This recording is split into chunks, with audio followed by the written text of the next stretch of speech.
the Uninformed Handball Hour. Why is it a bonus episode? Well, it's only match of the week, ladies and gentlemen. Match of the week between Veszprém and Kiel. And who better to speak to than the man who went from assistant coach to national team coach and coach of one of the biggest teams in the world, Telekom Veszprém, in the space of just 6 months. Xavi Sabate is going to talk to us about the ups and downs, the incredible Final Four in 2016, and how it all came to an end. Let's hear part 1 of a 2-part interview. Here we go. Xavi, hello. Hello, Chris. Hi, how are you? Fine, thanks, you. Hi. Good. We got Brian here as well. Hi, this is Brian's voice. Hi, Brian. Hi. So where are you now exactly? Now I'm in Budapest in this moment. And you're there just chilling out at the moment, is it? Yes, because next week I will move to Germany. Okay, where are you going to move to? To Berlin. Okay, and what's the plan then when you move to Berlin? I started to learn German here in Budapest, and just now I finished the first course, and I will move there to continue learning and to follow the Bundesliga closer. Very interesting. And is there any area in particular in Germany you're keeping an eye on, or you're keeping your options open? No, listen. When I finished the last season, I get different options from some clubs and even national teams, but I decided that it wasn't. I should to stop a little bit and to take a little bit breath and wait one really good project that I feel motivated, and now I'm getting ready for that, and that's the reason that I moved to Germany, because I would like to go to coach one good project in Bundesliga or in France. And do you have contact with some clubs there, or is it all top secret at the moment? No, I had already last season. I had 2 options, but finally we couldn't close, and I keep my manager keep contact with some clubs still there, and we will see. I'm not hurry. So now I'm in the process that I get ready to for the future. I'm full of power one more time, and now I can follow a lot of the different leagues. A lot of teams, a lot of players, the Champions League, Checha, German League, French League. So now I'm really busy also. And how do you find learning German? Gut. Ja, kannst du gut Deutsch sprechen jetzt? Ja, sehr gut. Ich spreche ein bisschen Deutsch. Ich bin fertig. Perfect. Sehr gut. Sehr gut. After your last couple of years, I think a short break, a chance to recuperate is well deserved. But if we go back before all of this started, and I guess your friend Antonio Carlos Ortega comes into this story quite early on. How did you first get involved with him? I guess it was back in Spain. So how did that cooperation begin? Because he plays a big part in your story of the last couple of years. Yes, it's clear. We started to work together in Spain in Antequera, in one team in the second league. We went in the first season to the first division in Asobal, and we were there together 5 seasons in first league. And after we came to Veszprém, and unfortunately, so the club decided to fire him, and it's clear that I think that we worked very good together, and we were successful in Veszprém. First time in the history the team arrived to Final4, and even we arrived to the final against Barcelona, that won Barcelona, and it was a really hard decision for me, with a lot of pressure from a lot of sides, but finally I decide to I think that I should to decide to stay, and with the time for me it was clear that it was the right decision. So it must have been a very difficult time for you to make that decision, because initially they were taking you on kind of as a temporary solution. Is that correct? Yes, exactly. In the beginning, even I spoke with in this time with Veszprém, that in this moment I couldn't go from the club because they fired the head coach, but not to me, no. So I had this salary that I can go and solve my life and live from the air, no. I had one. I love Handball, and for me the money is not the most important, and I should to stay, and it was one temporal decision. I was thinking that would be for one match, 2 matches, and finally even I spoke with the management of the club that when they find one coach, I will go, and we arrived to one agreement, one economical agreement, but finally they asked me one more match, 2 matches more, and it was longer and longer, and the team it was playing good, and we were winning. The things were where the team was playing good, and I think that finally I should to in Christmas I should to decide if I stay or not. The club did to me one very good offer, and the reality is that I had nothing else in this moment. I had another offer from another club, and that was the reason that I decided to stay, because if I think that everybody has the right to have a future, and nobody could guarantee to me that if I leave Veszprém, where I will work, no. So absolutely, I must think also in my future, because I think that I have a right to for that. Yeah, I agree. And in those early days when you took over as a coach, so you were the assistant, but I guess there's a big difference between being the assistant coach for such a big team like Veszprém and being the head coach in charge of taking care of all of these big names, these big handball players, their egos, and also working the team together to get their, I guess, the motivation back and the team morale back after losing a coach after one game. How did you feel in those early days, and how did you approach the challenge of getting the team back up to the level they're supposed to be at? Well, for me it was like I told you, difficult situation for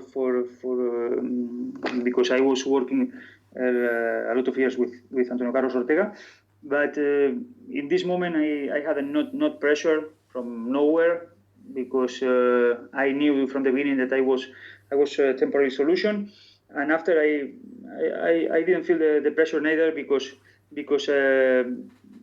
I know in which club I was working, that in all the big clubs the thing changed very fast, and I tried always to give my best to the team, to the players. I live all the day, 24 hours for the players, for the club, and I did my best. And with this, I knew that nobody could say to me absolutely nothing. No, nobody could regret to me, because I gave absolutely everything that I had. I think that in these 2 years I worked like crazy. I gave everything, and I didn't leave nothing only in Handball. No, I was thinking 24 hours and working almost 24 hours for that, not for nothing else. So I know that in the big clubs always there are pressure, but I think that if you want to lead one big project, you must learn to live with this pressure that I think that we manage very, very good, I think. And if we go back to that initial stage when you took over the team, did you have much contact with Carlos Ortega? Because beforehand you were like a coaching tandem. Or how much contact did you have with him when he initially lost his job? Well, I think that at the end, everybody make his professional and personal life and like it's normal. Well, we haven't as much contact, or we haven't the contact that we had. If we jump forward into the Final Four for your first Final Four as the head coach, what are your initial memories when I bring that up? Well, I think that it was very hard. No, it was very hard because I think that we deserve to win this Final Four. I think that still now nobody could tell me what was wrong. No, from the technical or tactical point of view. No, even speaking with the players, not one player and nobody say to me, listen, we should to make this, or we should to change this, to check that. And I think that it was like some players say to me, it was something not human, something extra, no, that's happened, because I think that we had absolutely under control. We were 46, 47 minutes much more better than Kielce. And I think that in this moment, really, it was very hard for us. They go inside of the match, and I think that we lost a little bit the control. My explanation it was that in the minute 46, 47, we thought that we were champions, and we were expecting that finish the match. They went inside of the match. And in this moment, when we wanted to connect again in the match, it was so late. They were connected, and we wanted to connect again in the match, and it was late. No, I think that only one ball could be decided. No, I think that we had. I remember 4 clear situations of shoot from 6 meters. That a small save. That only that one of them will be goal. We will be the champions for first time in the history for Veszprém. Mm-hmm. But unfortunately, it wasn't like this. And but this is the sport, and I think that is one thing that it was difficult to forget. But I think that we got it to during the season. Last season to forget this, but of course it was one thing that a lot of people remember and will remember for always. Yeah, it was a completely unforgettable thing for all of us watching in the arena and at home. And like you said, after 46 minutes of that game, everyone would have thought that Veszprém had won the game. I thought even Kielce players thought there was no way back. And what happened after that is something we'll always remember. But what we don't know is how did it feel for you and the players? What was the scene in the dressing room like after that game? I think that nobody could believe. No, I think that of course it was the very bad feeling, because we had in our hands the trophy, the biggest trophy that I think that one player in one club can play. Of course, everybody was very, very sad. We were in shock a lot of time, because I remember that after I went with the Hungarian national team, we had the qualification for the World Championship against Serbia, and of course it was very hard to stand up the Veszprém players, because this is one thing that it was so hard for all of us, no. But this is the sport, and like in the life, when something happens, you mustn't give up, and you must only look in front and like I say to the players, we must try to this season to improve and to try to win the Champions League. Last season, but, unfortunately it wasn't possible. But I think that also it was a great season in one. I think that the most difficult season that one team can have with a lot of matches like we had last year, playing 3 competitions. And after such an extreme kind of almost freak result in that final, did you notice a change with the relationship with the players, or did it bring you together, or did it push you apart in some way? Well, the truth is that I haven't. One of the things that I'm more proud in this time that I was in Veszprém is that I hadn't any problem with any player. No, of course there are players that play more time than others, and they are more satisfied than the players that they don't play. No, but I think that I'm one person.